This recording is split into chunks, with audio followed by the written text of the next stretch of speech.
Morning and welcome from Views from Bridge. My name is Cheryl Hilton and I'm here today with Brian Mathews. Brian Mathews is the Director of Housing in the Department of Development Services for the City of Hartford. He was appointed in 2015. He oversees several federal, state, and locally funded housing programs and initiatives with an approximate $50 million budget. His charge is to create and maintain housing opportunities for all residents with special focus on underserved populations. So Brian, welcome. We're so happy that you're here. Thank you for having me. I'm really glad to be here. So we're gonna ask you a few questions, and so let's just get into it.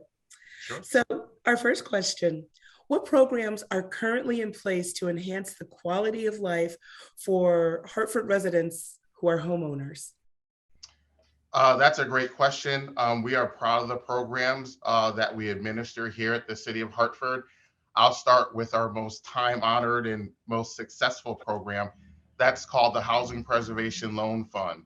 It was established in the late 70s. People don't know that, but it was designed to help homeowners in the City of Hartford perform a variety of different repairs, from lead remediation, blight remediation, code violation, and safety measures. Again, it's been a successful program. We've helped hundreds, if not thousands, of homeowners in the city. And when we think about homeownership, sometimes we think about purchases, right? Down payment assistance, purchasing a home. It's also important to maintain our homeownership base. And these type of home improvement programs allow people to perform repairs that ordinarily they would not be able to afford on their own. And for our seniors who've paid their taxes, their mortgages, lived their best life, it gives them a chance to age in place gracefully and with dignity in their own home. So we're proud of these programs and we've helped a lot of people. That's fantastic. I didn't know that. That's phenomenal because you're right. One of the biggest things, it's one thing to get into a home, but it's another thing to stay in your home and to stay in your home and make the necessary repairs. Because as a realtor, a lot of times we run across deferred maintenance issues. Right. And, for these programs to address that, that's fantastic. So my next question. So what programs are currently in place to foster home ownership in the City of Hartford? I'm glad you asked that question. The previous answer is somewhat related. So we have what's called the House Hartford Down Payment Assistance Program.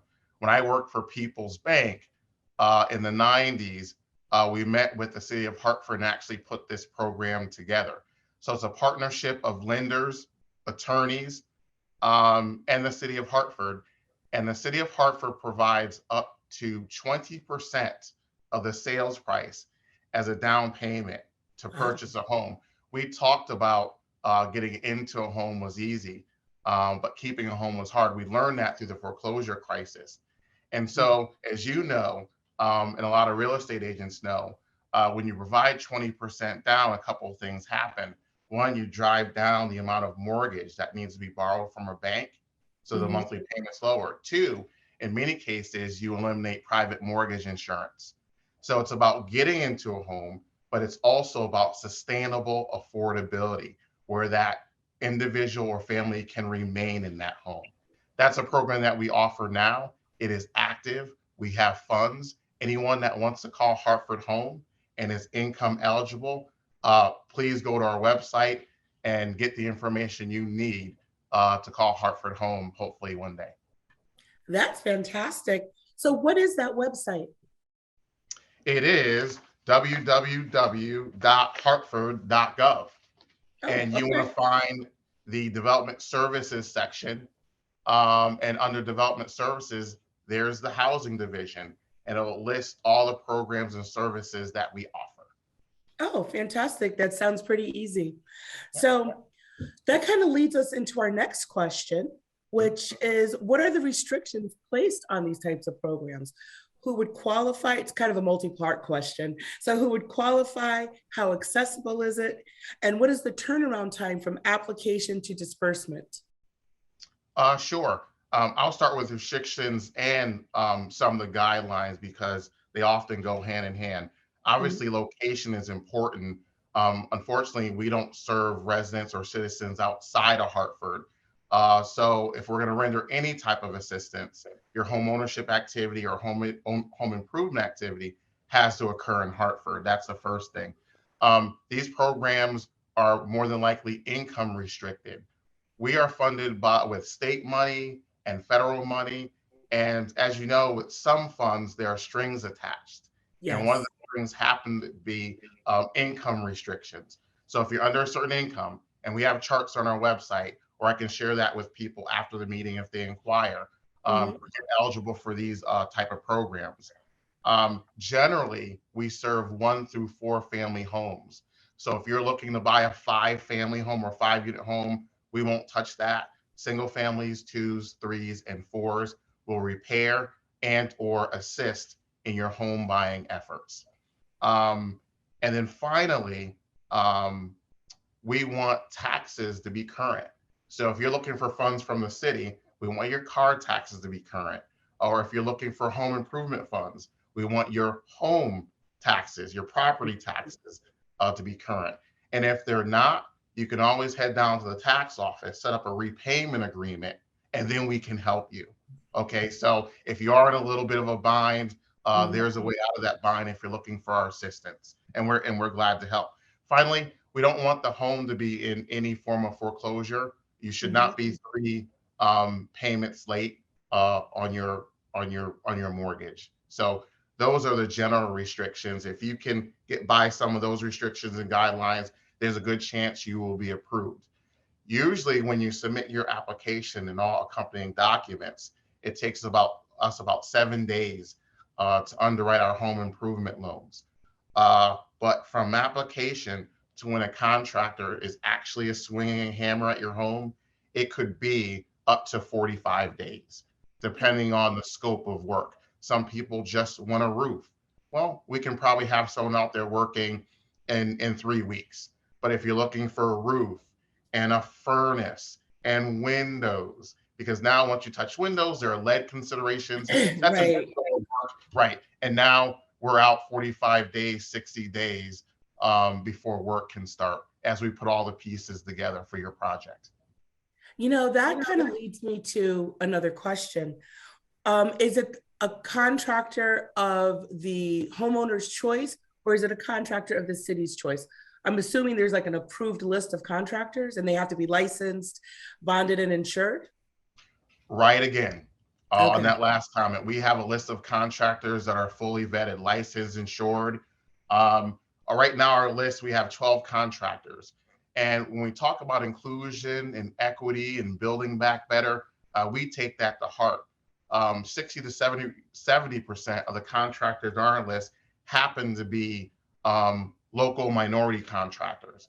Okay. We want to make sure that the dollars we spend have multiplier effects in our community where these contractors are working on a particular house, they're eating lunch in our neighborhoods, you know what I mean? They're paying local subs, and that money remains here and is recycled over and over and over again. So, yes, it is a list of contractors that we vet, and we have a bidding process. We just don't award a job to a contractor. We Okay. actually put that job out to bid, and we choose the lowest responsible bidder. That ensures that the homeowner is getting the work for the best reasonable price. That's great. That makes perfect sense. And actually, that kind of leads me to because those are to my next question. So we've had, these are people in place. Are there new programs coming down the pike? And new programs for home ownership or anything for renters or anything? Well, I'll go over some of the new programs we've touched on based on our realities and Mhm. events. I don't know if you remember in August and September of 2021, there were some flood events, 3 named storms that Mm. really caused some flooding, particularly in some of the neighborhoods in the city of Hartford. Under the direction of our mayor, we moved quickly and created a flood mitigation program.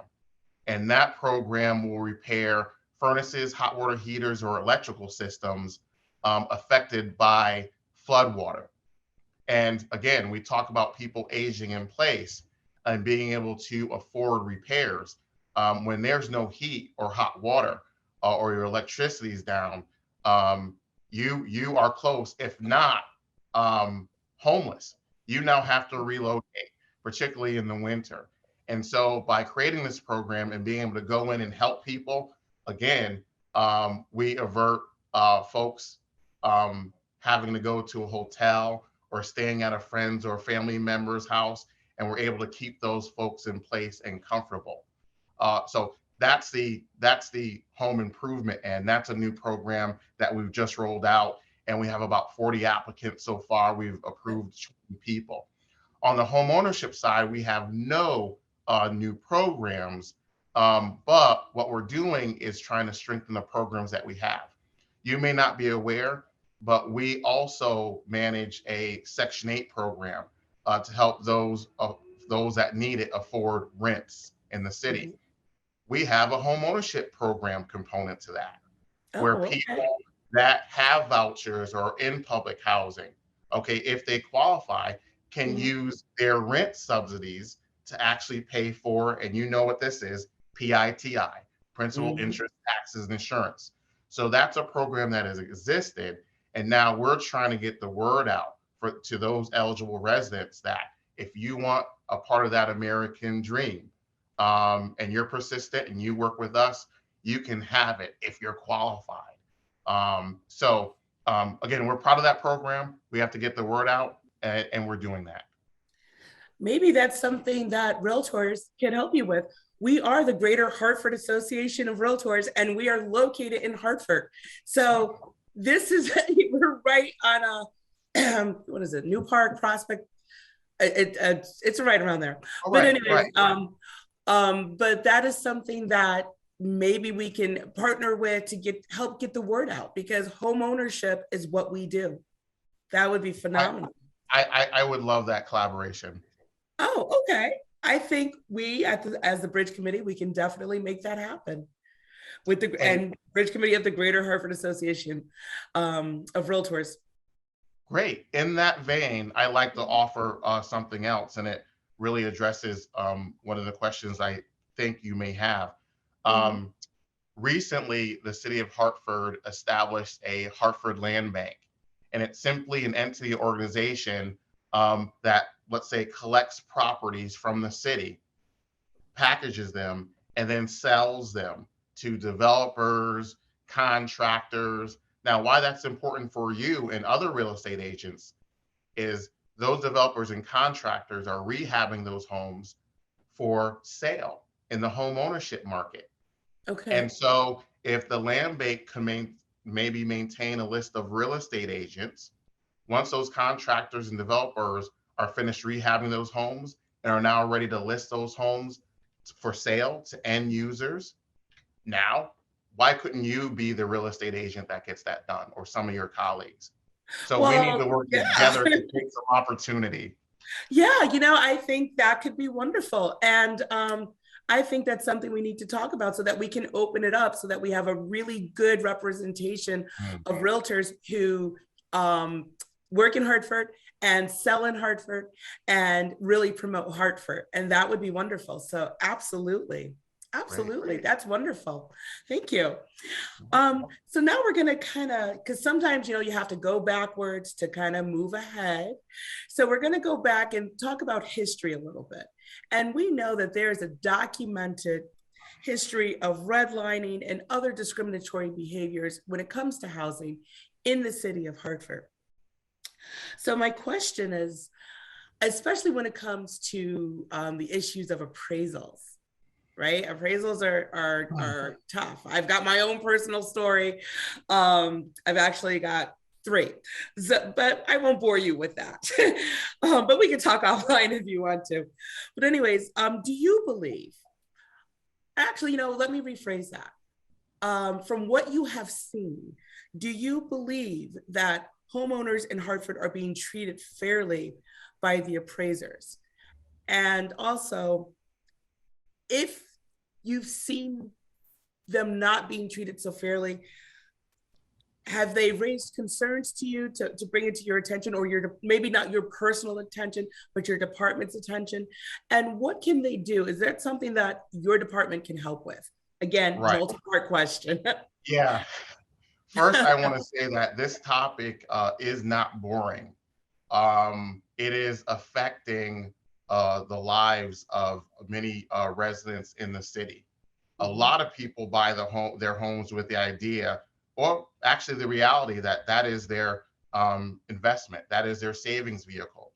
And to live in a home for a while, perform repairs, again, play by the rules, and then seek to sell your home and not get full value for that home for reasons that are, let's say, suspect, is an injustice. Um, I No one has come to me in my office and complained about this in person or personally. I think the word is now getting out that it actually happens. I'm a landlord myself, and I own property, and I have my own personal experience. So I'm with you We here. on that. And I like to relate one story. I won't kind of reveal who it is, but there is one couple that I know that has a home, and they went to list it because now they're ready to sell. They've been there for 25 years, and they actually had to go through the exercise of taking down their pictures in the home in preparation for the listing, with this idea that somehow taking down the pictures, who you are, your experiences, manifest in pictures, that would somehow retard the sales process. Maybe some folks that look differently from the sellers would react in a certain way. And so we all hear these stories, and it's really troubling. It's heartbreaking. What I would suggest people do, because this office doesn't handle those type of complaints, there's a Connecticut Fair Center, Connecticut Housing Fair Center. Yep. And I can provide that information to you after this We're segment. well acquainted with the Connecticut Fair Housing Center. Perfect. And yes.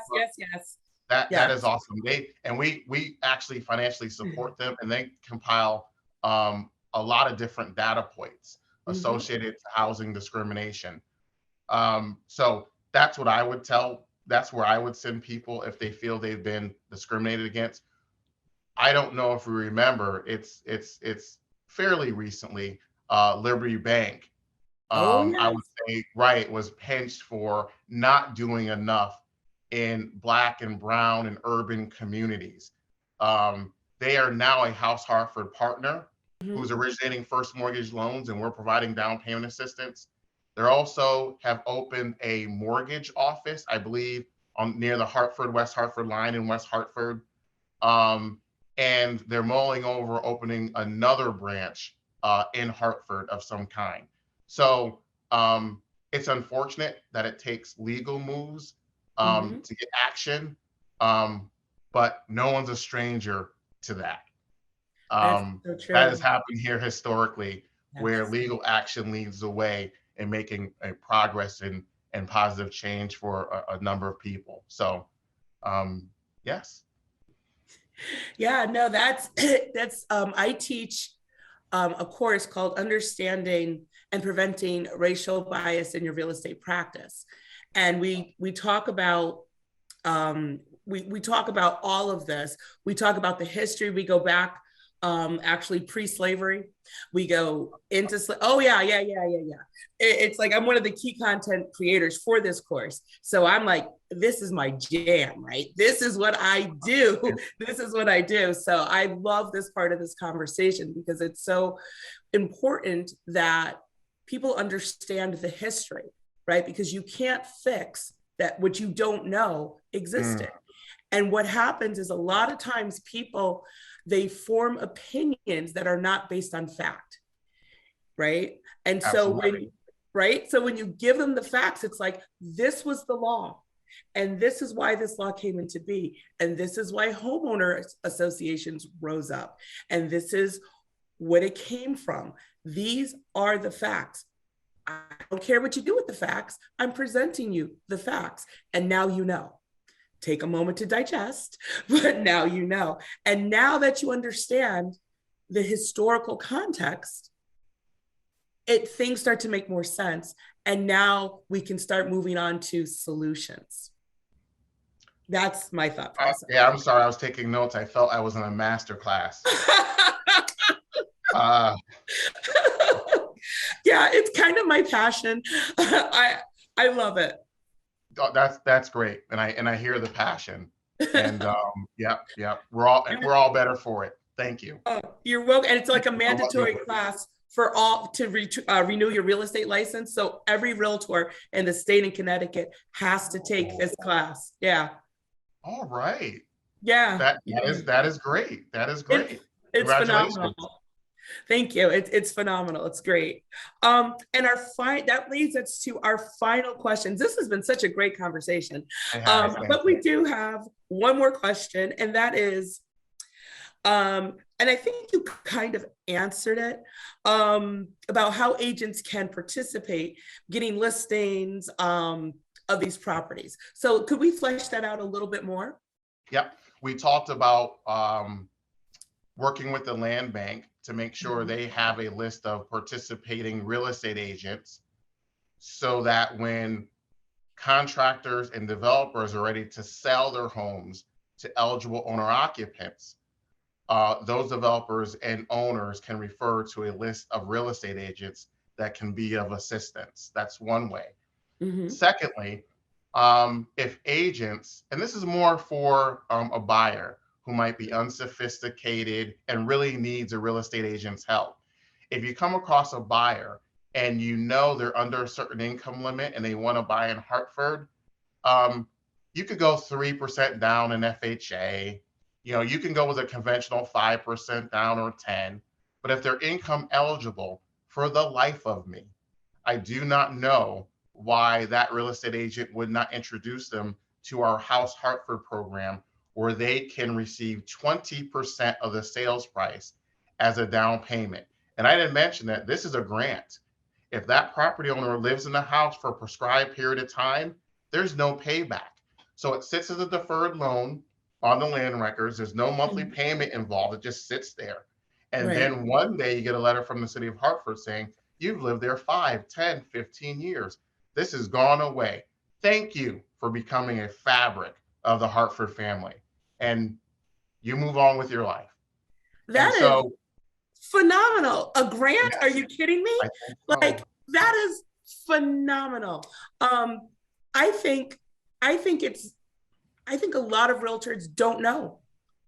I think they have because they don't know, they're hesitant to sell in Hartford, but that is phenomenal. We need to get this word out to everybody. Like, on that score, leaving money on the table. Sure, you're leaving money on the table, and on that score, I would love to come out to maybe your meetings or committee meeting and kind of discuss the House Hartford program, how it works. I'll say one more thing for our home improvement. We think of home improvement as serving people who already own homes. But if you think like a real estate agent, or at least like me, how I look at it is this. In Hartford is an aged housing stock. We're in New England. There's a number of deferred maintenance issues. And when the housing inventory is low, real estate agents are often left with a housing stock that needs a lot of deferred maintenance or repairs. Right. And so to the extent that real estate agents within the law can sell properties as is to those buyers that want those properties, those buyers can then come to my program, the Housing Preservation Loan Program, and get those repairs done. And so often real estate agents will say to sellers, you got to get all these repairs done before we put it on the market. Or if they're minor repairs, not necessarily system repairs, or even if they are, and that transaction is able to put together something where it's as is and it happens. Maybe an investor buys a 3-family, and that 3-family has fleas, basically things that need to be repaired. That Mhm. investor can now come to our program. We can make those repairs. So your transaction goes through, the investor or buyer gets their home, and then they come to our program and they get low cost, accessible funding to bring that property back to life. And That's so phenomenal. I think that's something that we need to explore as well. Yeah. So what I'm hearing is that we have a lack of information and a publicity problem. So I think this is something we can absolutely partner together, especially with the Bridge Committee, because we are the only in the state of Connecticut, as far as I know, diversity, equity, and inclusion committee for realtors. Yep. So this is right up our alley. This is something that I'd be more than happy to bring back to the committee so that we can really work on and create a really good synergistic partnership. That would be amazing. Yeah, So I'm completely in. Let's create some actionable, yes. successful strategies to help people kind of move forward. I think for us, sometimes, and I remind my people, it's a profession, and I have to Mhm. remind my people all the time that everything that you do, the things that we're talking about today, affect regular people and their lives on the Yes, ground. And so I think that's an important concept to remember as we move forward. And I look forward to meeting with you and others, to create better programs, to create newer initiatives, to reach people absolutely. where they are. So I'm completely in. Oh, Got my me vote. too. This is such a great opportunity. I am so excited. And with that, we are going to say thank you so much for your time, for your talent, and for your passion around this issue. Again, this is Brian Mathews, and he is the director of housing in the Department of Developmental Services for the City of Hartford. I'm Cheryl Hilton with the Bridge Committee of GHAR, and thank you all so much for tuning in.